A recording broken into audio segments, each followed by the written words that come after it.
tää Nastan paikka siinä koulussa on? Tuliko se johtajaksi jotain? No, Keskikasteessa.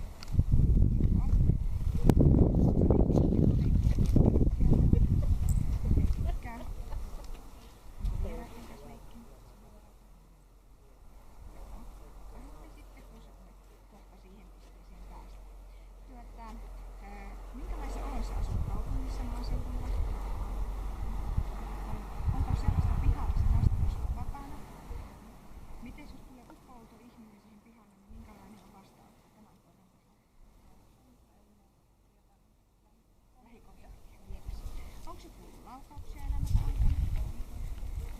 No mitäs se oli niistä niin? Sujuvasti kuuluu. No niin. Onko se ollut sulla koko historiansa, eli koko historia tuttu? Ihmisten taholta onko sattunut mitään ikävää tai säikähtänyt? Eli hyvää elämää on vietetty. No niin. Sepä semmoista. Miksipä hyvä? Moi, mitä kuuluu? Mitä sulla meni? Kuuntelit sen kaupan. Ihan tarkasti. Eikös niin kiinni? Tarkan tutkimuksen oikein tästä sanotaan.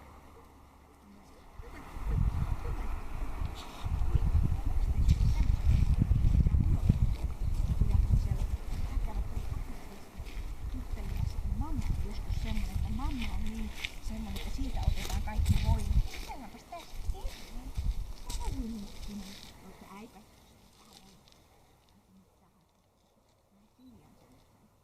Mä sain korvat tuliin. Hiukustetaan. Sä sallit tämän, mutta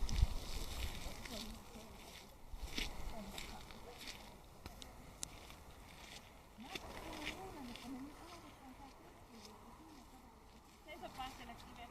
Aloittaa ja minä kuule annan sille täältä kiinni. Tää on kyllä semmonen hyrstetty malli. Enää noin rumaa tutkia suoraan. Haluaisitte kännys?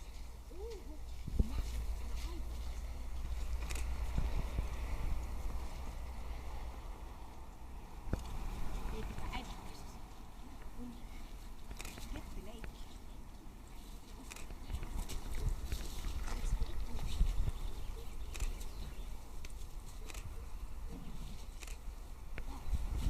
Mörinää pönttöön, niin kuin Jorma Uotin, niin se on tässä.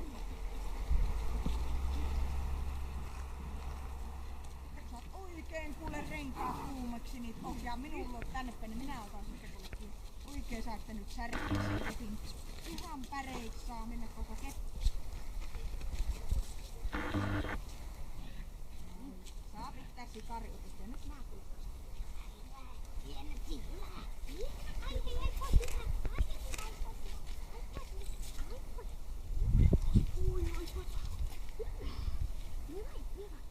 Aha, se on sitä mieltä, että en mie kun... On niin kaunis, että mä voin just Tehdään sille, että kun me katsotaan paremmin. Oh, eikä katsota, kun muuten pitää vaan tuulettaa, että onko se semmonen, että voi leikkiä. Onko se semmonen leikkiä? Nyt pitäis leikkiä. Ei näe myskinen. Me pannaan pois. Ota hitti. Minä katsotaan paremmin.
Juoksi.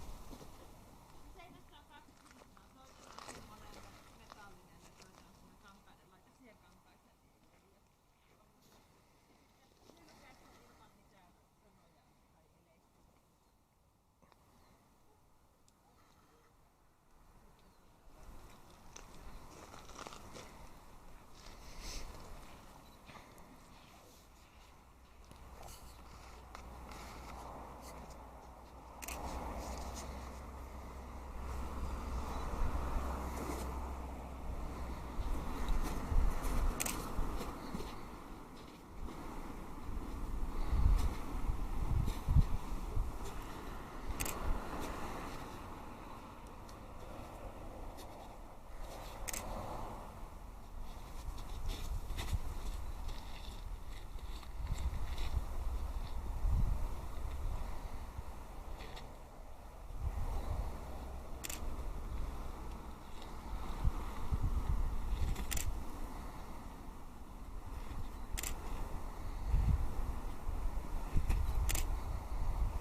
Tästä reissusta viralliset paperiosuudet menee nykyään sähköisesti, eli se tulee sinne koiranettiin sitten ajan kanssa ja se kerkee ton virallisen kierroksen käydä.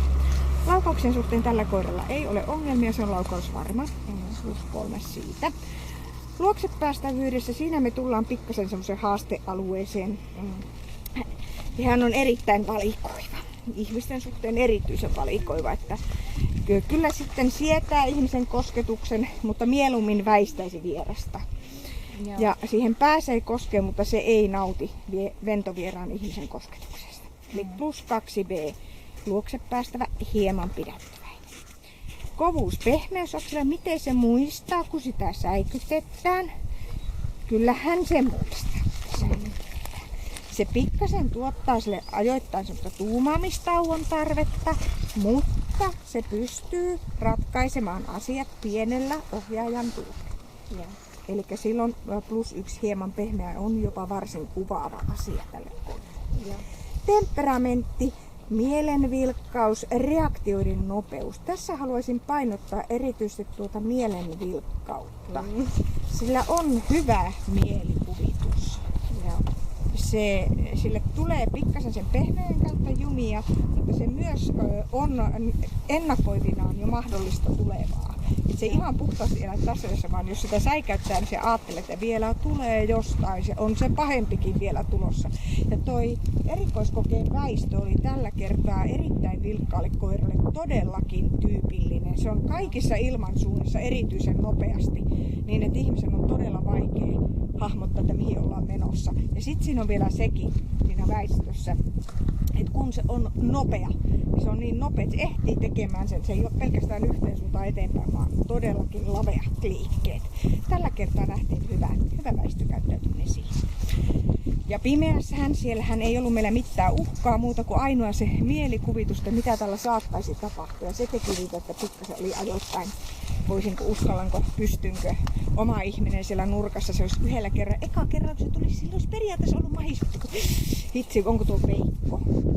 Niin silloin se mielikuvitus tuottaa vähän tepposia. Hermorakenne, miten se nautti tästä testiradasta, tulisiko se uudelleen tänne testiradalle, ostaisiko se toisen rannekkeen tänne, ei ostaisi. Kyllä se kuormitti sen verran paljon. Ja sitten kun tässä on aika paljon, että vieraat ihmiset tulee, sille entuudestaan tuntemattomat ihmiset, ensiksikin tulee jututtaa ja toisekseen tulevat tekemään vielä epämiellyttäviä asioita. Eli siis se puristamaan henkisesti, niin siinä on jo semmoisia tekijöitä tälle koiralle, että se ei ihan niistä tykkää. Mutta plussilla me ollaan vielä tässä, että se menee vielä tässä plus 1a hieman rauhaton. Et ei sillä ollut semmoisia hermostuneita pyrkimyksiä, että olisi ollut tarpeiden tekemisen tarvetta tai niin kuin joka säikäyksen jälkeen tarvetta jotenkin purkaa hermostoaan sillä tavoin, että ravistella itseensä tai tehdä muuta sijaistoimintoa. Että kyllä se ei niin kuin omilla jaloillaan tepsutteli, vaikkakin välillä oli paha olla ja erityisesti tietyt osa-alueet ihmisten uhathan sille oli rauhoittavia, että niistä se puristusta aika voimakkaasti. Taisteluhalu, miten se rakastaa leukojen ja lihaksisten käyttöön. Sillä on pieni moottori. Se pärjää sen kanssa oman ihmisen kanssa, mutta se ei kanna vieraan ihmisen kanssa leikkimiseen saakka. Se ei kanna. Ja sitten tuon alkuleikin lisäksi meillä pystyy kamppailemaan kelkkaa vastaan, hyökkääjiä vastaan, mutta se ei lähde niistä nautis. Se ei lähde nautiskelemaan henkisestä väännöstä ihmisen kanssakaan. Eli että sillä olisi mahdollisuus käyttää kroppaa tai sitten henkistä momenttia tarjota, mutta ei lähde siihen hommaan. Muuta kuin pienesti sain minä sen pikkusen ottamaan kiinni, vaikka minä en ollut mukava ihminen alkuun sen mielestä. Mutta todellakin pienesti, eli -1. Mutta tämä on sillä tavalla, että tätä ominaisuutta tällä leikkiasteella häiritsee nyt se vieras ihminen leikit. Mä uskon, että se oma ihmisen kanssa pystyy leikkimään. Puolustushalu, miten se puolustaa, kun teidän pienintä mahdollista laumaa uhataan. Se ei puolusta teitä, se ei aggressiivisesti suutu, yritä karkottaa vierasta ihmistä. Se on -1 halulta. Terävyys, kun se jätetään seinälle ja sitä uhataan siellä, se pyrkii kaikilla mahdollisilla koiran eleillä ilmoittamaan, että en halua tapella. Se käytti ihan kaikkia. Sitten kun se oli niin tiukassa puristuksessa, että tuntui, että nyt kyllä kohta tuleepi silleen paha mieli, niin silloin se sanoi kerran. Ja kun mä en sitä usko, niin sitten se on ihan aivan sama. Eli silloin se on tuo +1b koira, joka ei osoita lainkaan terävyyttä. Toimintakyky, itsenäinen rohkeus. No siinä me tullaan sitten mielenkiintoiselle alueelle, koska tämä ratkaisee näkyvän uhan. Se pystyy ton kelekan ratkaisee, siinä mennään omaa aikansa, kun se tulkitte, onko se ihminen eli ei, mutta se sen ratkoo varsin pieni alue. Se pimiässä, kun se pääsee sen mielikuvituksensa yli ja sen tuottamien jännitystilojen yli, niin se tekee tehtävänsä. Ja sitten siellä perähuoneessa se käytti nenäänsä. Se piti nenää ilmassa. Se yritti paikallistaa oman ihmisen. Se oli iloinen, kun se haistui. Kyllä, sen näki. Minäkin näin sieltä, valkoinen häntä teki ilosta. Että se kyllä niin kun, sillä oli mukana järkevyyttä toiminnassa. Se järkevyys vaatii rohkeutta. Silloin erityisesti kun alkaa jänskettää. Jolloin plus 1B kohtuullisen pieni kuvaa hyvin tässä periaatteessa koiraa. Loppupisteet on 93, eli ainutkertainen tilaisuus tälle koiralle. Miinukset tulevat tällä kertaa puolustushalun pienuudesta -1 piste ja taisteluhalun pienuudesta -10 pistettä. Tämä oli kuulemasti semmoinen juttu, että tämä oli Osimoilleen tapute. Ja tämähän on alun perin, kun tämä on enemmän kuin tuo kokonaispistemäärä, niin kannattaa aina katsoa, missä noi rastit ja pallerot sijaitsee. Ei tällä kaverilla ei ole mitään sellaista suurta ongelmaa niin kuin vieraiden kanssa, että se olisi niin kuin mikään jarruttava, pysyvästi jarruttava asia. Mutta se, että tietysti kun tämä testirata on luonnoton, niin se tekee sen, että silloin jos sitä on vähän sisällä, kun tuodaan paljon ärsykettä, niin silloin se tulee esille voimakkaammin. Toivottavasti ei ole arjessa mukana tämmöistä jännityselämää. Ei. Mutta hirmu urhoollisesti sä yritit. Sä olit kuule rehti kaveri, kun sä kerroit aina, kun sulla oli tympeä mieli. Sä seinällä mulle kerroit hirveän nätisti. Sä oot ihan silloin, kun oli kivaa. Se oli niin hauska siinä pimeässä, kun näki, kun se kaksi eri kertaa, kun se kävi siellä keittiössä, missä sä olit, niin sitten joka kerta, kun se tuli sinne, niin se oli niinku, mamma on täällä, mamma on täällä. Eli sieltä löytyy se rohkeus, jolla pystyy avaamaan nenän ja toimimaan sitä nenää. Mutta sitten kun silloin se mielikuvitus on vilkas ja vieraita ihmisiä, niin siinä tulee sitten kaksi semmoista asiaa, jotka pyrkii sitten taas häiritsemään sitä päämäärään pääsyä. No, se oli semmoinen päivä tänään. Tämmönen puuhapuolituntinen.